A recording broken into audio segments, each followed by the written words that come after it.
दोस्तों, आप सभी लोगों का मेरे इस यूट्यूब चैनल पर स्वागत है।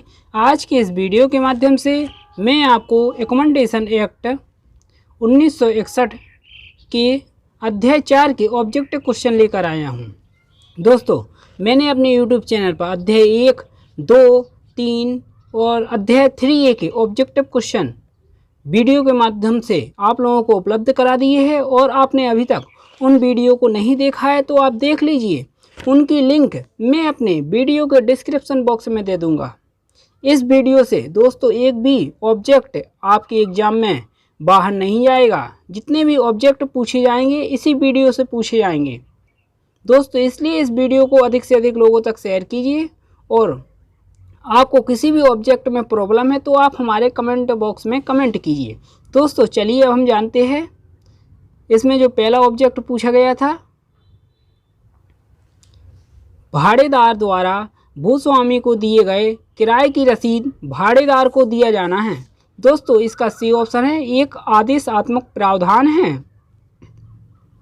इसके बाद दूसरा पूछा गया था, निम्नलिखित में से किस धारा में प्रावधान किया गया है कि संदत्त किए गए भाड़े की रसीद दी जाएगी। इसका ए ऑप्शन सही है, धारा 24 में यह प्रावधान किया गया है। इसके बाद अगला पूछा गया था तीसरा, प्रत्येक अभिधारी भाड़े का संदाय संविदा द्वारा नियत किए गए समन के भीतर या कि ऐसी संविदा के अभाव में उस मत के जिसके लिए वह देय हो ठीक आगामी मास के। इसका सी ऑप्शन सही है, 15वें दिवस। इसके बाद अगला पूछा गया था,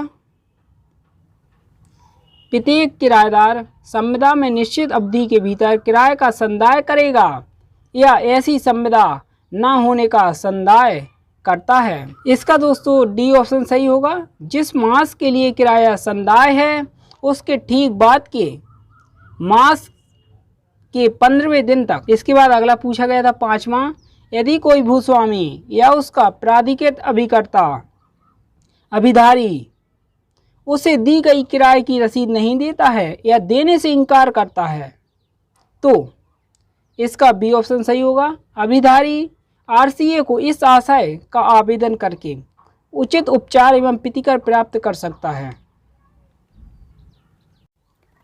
इसके बाद अगला पूछा गया था छठवां, यदि भूस्वामी या उसका प्राधिकृत अभिकर्ता धारा 24(2) के में निर्दिष्ट की गई रसीद अभिधारी को परिदत्त करने से इनकार करता है या परिदत्त करने की उपेक्षा करता है तो अभिधारी भाड़े के संदाय की तारीख से कितनी अवधि के भीतर आरसीए से बाबत आवेदन कर सकता, आरसीए के यहाँ आवेदन कर सकता है।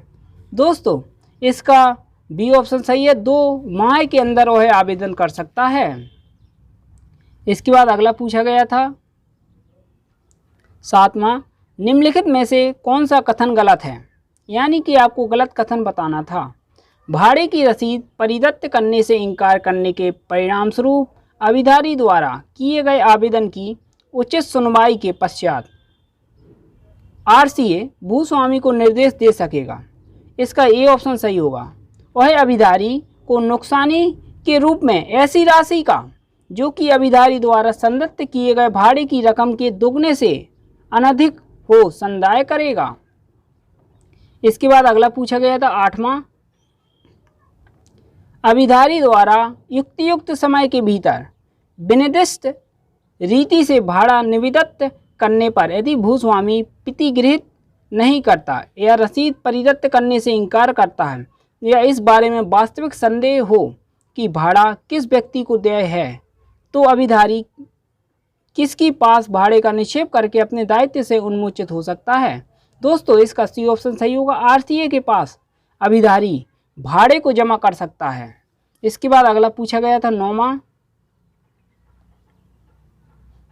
भूस्वामी या भाड़ा प्राप्त करने का हकदार व्यक्ति निक्षेप की सूचना प्राप्त होने के कितने दिन के अंदर आरसीए को यह परिवाद कर सकता है कि आवेदन में किए गए करार और परिस्थितियों का विवरण असत्य है। इसका सी ऑप्शन सही है, 30 दिनों के अंदर वह आवेदन कर सकता है आरसीए को। इसके बाद अगला पूछा गया था 10वां,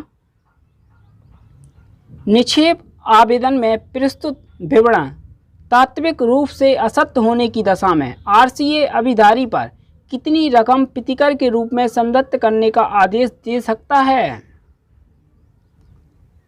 2 मास के भाड़े की रकम के बराबर वह संदत्त करने की उसे आदेश दे सकता है। इसका सी ऑप्शन सही होगा दोस्तों।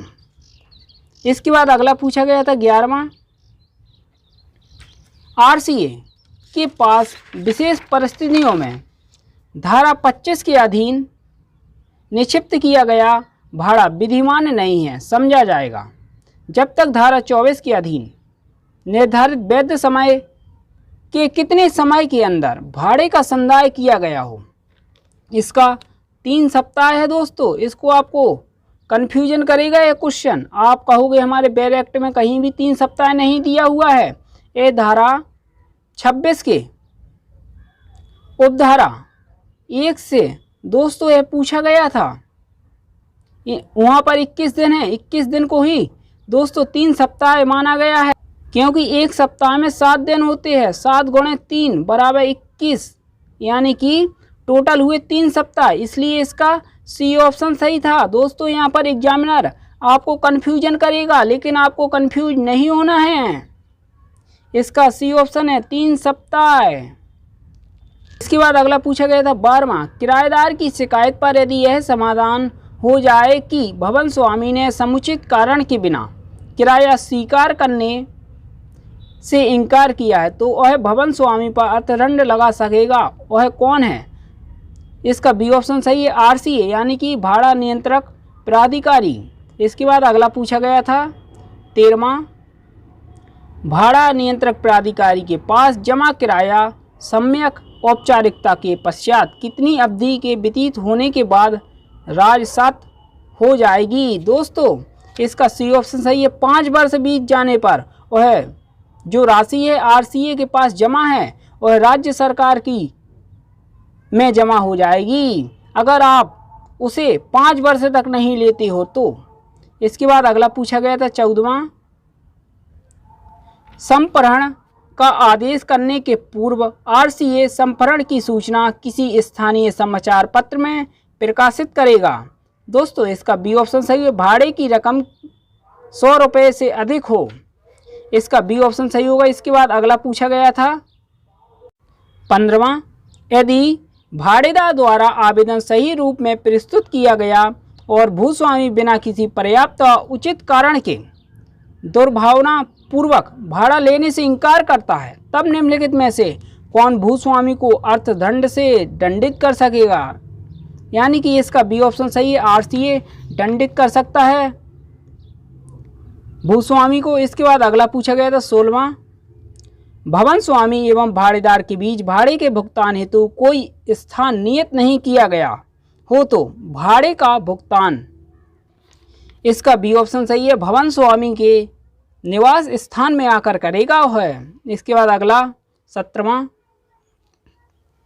यदि भाड़ेदार द्वारा आवेदन सही रूप से प्रस्तुत किया गया है परंतु भवन स्वामी बिना किसी पर्याप्त उचित कारण के दुर्भावनापूर्वक भाड़ा लेने से इनकार करता है तब आरसीए धारा 25(6) के तहत भवन स्वामी को अर्थदंड कर सकेगा जो निम्नलिखित रकम से अधिक नहीं होगा। दोस्तों इसका बी ऑप्शन सही है, 2 माह के भाड़े की रकम से अधिक नहीं होगा। इसके बाद अगला पूछा गया था 18वां, भाड़ेदार द्वारा अधिनियम की धारा 25 के अंतर्गत दिए आवेदन पत्र में जानबूझकर असत्य कथन किए हैं तो उस पर आरसीए कितना अर्थदंड आरोपित कर सकेगा? इसका ये ऑप्शन सही है, 2 माह के किराए के बराबर आरसीए उस पर अर्थदंड लगा सकता है, यानी कि पेनल्टी लगा सकता है। इसके बाद अगला पूछा गया था 19वां, निम्नलिखित में से किस धारा में भाड़े के प्रतिग्रहण के बारे में व्याप्ति तथा निक्षिप्त भाड़े के संप्रहण के संबंध में प्रावधान किया गया है? दोस्तों इसका सी ऑप्शन सही है, धारा 27 में यह बताया गया है। दोस्तों इतने ही ऑब्जेक्ट आपके अध्याय 4 से बनते हैं, इससे एक भी एग्जाम में बाहर नहीं पूछा जाएगा। जितने भी ऑब्जेक्ट पूछे जाएंगे इसी वीडियो से पूछे जाएंगे, एक भी ऑब्जेक्ट बाहर नहीं जाएगा। दोस्तों इसलिए इस वीडियो को अधिक से अधिक लोगों तक शेयर कीजिए और आपने अभी तक सब्सक्राइब नहीं किया है तो आप हमारे इस चैनल को सब्सक्राइब कर दीजिए और लाइक कर दीजिए। आपको किसी भी ऑब्जेक्ट में प्रॉब्लम है तो आप कमेंट बॉक्स में कमेंट कर दीजिए। दोस्तों धन्यवाद। जय हिंद, जय भारत।